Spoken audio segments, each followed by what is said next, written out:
अभी ये लोग खड़े ही हुए थे कि हवा में और तेजी आ गई। सभी ने घबरा कर आसमान की तरफ देखा। आसमान लाल अंगारा हो रहा था, जैसे उसमें आग लग गई हो और आग के शोलों ने उसे लाल बना दिया हो। लोग हैरत और डर से आसमान को देखने लगे। देखते ही आसमान का रंग लाल स्याही में बदलने लगा, बिल्कुल उस तरह जिस तरह आग के बाद धुएं के गोल माहौल को अंधेरा बना देते हैं। इस मंजर को देखकर अरबों के हवास जाते रहे। वे एक बार फिर अपने बुतों के सामने सजदे में गिर गए। सभी घबराए हुए थे, डरे और सहमे हुए थे। पुजारियों ने थोड़ी बुलंद आवाज से कहा, रो, गिड़गिड़ाओ बुतों के पुजारियों, खूब रो। बुतों से इस बला को दूर करने के लिए दुआ मांगी। रोने की एक आम आवाज बुलंद हुई। लोग चीखने और चिल्लाने लगे। रो रो कर बुतों से इस बला से बचे रहने की इल्तिजाएं करने लगे। हवा इतनी तेज हो गई थी कि खड़े हुए झटका खाकर गिरने लगे थे। सूरज जैसे छिप गया था, दिन रात में बदल चुका था। कोई चीज नजर न आती थी। हवा के तेज झोंके रेत के ढेर ला ला कर उलट देते थे। अबू तालिब और उनके भाई, जो खाना ए काबा की छत पर थे, चबूतरे के नीचे पड़े हुए थे। अबू लहब न जाने कैसे उनसे अलग हो गया। हवा ने उसे उठाया और छत से नीचे गिरा दिया। उसने खौफनाक चीख मारी, पर उसकी आवाज चीखों की आवाज में गुम होकर रह गई। मक्के पर कहरे इलाही नाजिल हो रहा था। बच्चे और बूढ़े सबके सब चीख और चिल्ला रहे थे। रो रो कर अपने माबूदों से इल्तिजाएं कर रहे थे, पर उनके माबूद पत्थर के थे, वे कुछ सुनते ही न थे। लोगों की घबराहट बढ़ रही थी, उनके दिल कांप रहे थे, यहाँ तक कि वे चीख चीख कर रोने लगे। खुदा वो उनकी आवाज पर रहम आया। तेज हवा के झोंके कम होने लगे, अंधेरा छटने लगा, उजाला बढ़ने लगा। थोड़ी ही देर में हवा थम गई, गर्द और धूल छट गई, सूरज चमकने लगा। अरबों की जान में जान आई। वे उठ खड़े हुए। अभी ये लोग खड़े हुए थे कि पश्चिम की ओर से एक अजीब किस्म की रोशनी और चमक देखी। लोगों की हैरानी बढ़ गई। इससे पहले उन्होंने ऐसी रोशनी न देखी थी और न ऐसी चमक। अभी वे हैरान ही हो रहे थे कि एक बूढ़े ने बुलंद आवाज से कहा, ऐ शरीफ अरबो, तुमने इस रोशनी और चमक को देखा? आओ मैं तुम्हें बताऊं कि क्या बात है। सब लोग उस तरफ दौड़ पड़े। बूढ़ा एक ऊंचे चबूतरे पर बैठकर कहने लगा, सब खामोश हो जाओ, ऐसे खामोश भी मेरी कमजोर आवाज तुम में से हर आदमी सुन सके। खामोशी के साथ खड़े सब उसको बूढ़े को तकने लगे। इस बीच अबू तालिब और उनके भाई भी खाना ए काबा की छत से उतर कर चुके करीब आ खड़े हुए। उस वक्त बैतुल हराम में मरघट जैसी खामोशी छाई हुई थी। हर आदमी चुपचाप खड़ा बूढ़े को देख रहा था। अबू लहब, जो खाना ए काबा की छत से नीचे लुढ़क गया था, उसके पांवों पर चोट आ गई थी। वह भी लंगड़ाता हुआ चलकर अबू तालिब के पास आ खड़ा हुआ और बूढ़े को गौर भरी नजरों से देखने लगा। काहिन अब्रश, बूढ़ा आदमी अजीब शक्ल व सूरत का इंसान था। उसका चेहरा लंबोतरा, गाल पिचके हुए, हड्डियां उभरी हुई, माथा तंग, आंखें छोटी, अंदर को धंसी हुई थीं। सिर के बाल सफेद और लंबे थे, जो औरतों की लतों की तरह खजूर के रेशों से गंधे दोनों ओर सीने पर पड़े थे। दाढ़ी नाफ तक लंबी थी, मोछे दाढ़ी से मिल गई थी, लम्हें इतनी बड़ी हुई थीं कि मुंह को ढककर दाढ़ी से जा मिली थीं। इस शक्ल व सूरत को देखते हुए बूढ़ा किसी बन मानुष से कम नहीं लगता था।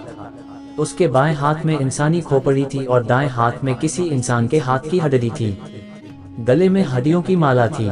पहनावा भी अजीब था। एक लंबा जुब्बा था, जिसका नीचे का हिस्सा ऊंट के ऊन का था। सिर से कंबल लपेटे हुए था। उसकी छोटी छोटी आंखें भीतर को धंसी हुई, 6 आंखें चिंगारियों की तरह चमक रही थीं। उस बूढ़े का नाम अब्रश था। बूढ़ा काहिन भी था और आराफ भी। पीछे की बातें बताने वाले को काहिन कहते हैं और आगे की बातें बताने वाले को आराफ कहते हैं। ये लोग जिन्नों और शयातीन के हवाले से बात करते हैं। तमाम अरब उसे जानता था। उसे लोग पहुंचा हुआ इंसान समझते थे। उसकी बातों पर यकीन रखते थे। अब्रश ने चमकती आंखों से चारों ओर देखा। हर ओर इंसान ही इंसान नजर आ रहे थे। सब खामोश खड़े थे, उसकी ओर नजरें गड़ी थीं। अब्रश ने तेज आवाज में कहा, एलात व हुबल के पूजने वालों, शायद तुमको याद होगा कि आज से पूरे 40 साल पहले इसी तरह की रोशनी और इसी तरह की चमक एक बार पहले भी देखी जा चुकी है। पेज 10। दुनिया करवट लेने वाली है। जिस तरह आज हम तुम सब हैरान हैं, वैसे ही उस दिन भी है थे। मुझसे उस दिन पूछा गया था कि यह चमक और रोशनी कैसी है। उस दिन मैं चुप हो गया था, इसलिए कि मेरे इल्म ने जो बात उस दिन बताई थी वह मैं बयान नहीं कर सकता था, और आज मैं बिना पूछे खुद ही बयान करता हूँ। लोग बड़े ध्यान से उसकी बातें सुनने और विचार करने लगे। अबरश ने कहा, देखो मेरे हाथ में यह इंसान की खोपड़ी है और यह हाथ की हड्डी है।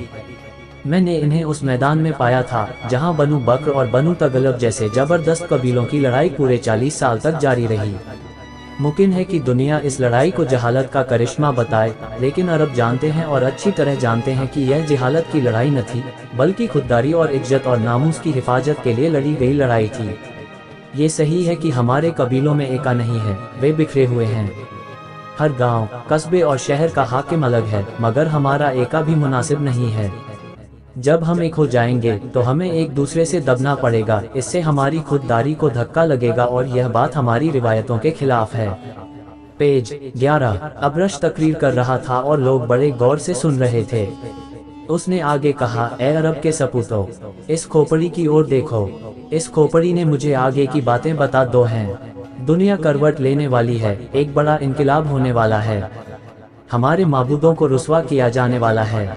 गैरतमंद अरबों, क्या तुम अपने खुदाओं की जिल्लत पसंद करोगे? हर ओर से आवाजें आईं, कभी नहीं, हरगिज नहीं, जिंदगी की आखिरी सांसों तक नहीं। अबू लहब के पैर में चोट आ गई थी, तकलीफ थी, वह अच्छी तरह खड़ा न हो सकता था। हमजा के कंधे पर हाथ रखे खड़ा था। उसने चिल्ला कर कहा, हम अपने माबूदों को जलील करने वालों के सिर तोड़ देंगे, मर जाएंगे, पर अपने खुदाओं की जिल्लत गवारा न करेंगे। अबरश ने कहा, यही होना चाहिए। जिन माबूदों को हम और हमारे बाप दादा पूछते रहे हैं, क्या हम ऐसे ही बेहिस, ऐसे जलील कमीने हो जाएंगे कि उनकी जिल्लत गवारा कर लेंगे? लात व उजा की कसम, हरगिज नहीं। सच्चे माबूदों के पुजारियों, सुनो, आज से 40 साल पहले रात को ऐसी चमक और रोशनी देखी गई थी जैसी आज देखी है। वह रात बड़ी डरावनी थी। उस रात को हमारा माबूद हुबल मुंह के बल गिर पड़ा था। जब हम सब ने उठाकर उसे कायम किया तो वह खड़ा न रह सका और फिर गिर पड़ा। हमने फिर उसे खड़ा किया, लेकिन वह फिर भी न खड़ा हुआ और तीसरी बार भी गिर पड़ा। ये सब बातें आप सब लोगों को अच्छी तरह याद होंगी। अबू लहब ने कहा, अच्छी तरह याद है। तमाम हिजाज और सारे अरब पर उस दिन हैबत छा गई थी। उस रात को आसमान पर बहुत ज्यादा गैर मामूली तौर पर सितारे टूटते हुए देखे गए थे। आसमान में अजीब किस्म की रोशनी और चमक भी देखी गई थी। उस रात को सुबह सवेरे हमारा सबसे बड़ा खुदा खुद मुंह के बल गिर पड़ा था। जब हमने उसे उठाकर खड़ा किया तो वह काम कर फिर गिर पड़ा। एक दो बार नहीं, पूरे 3 बार गिरा था।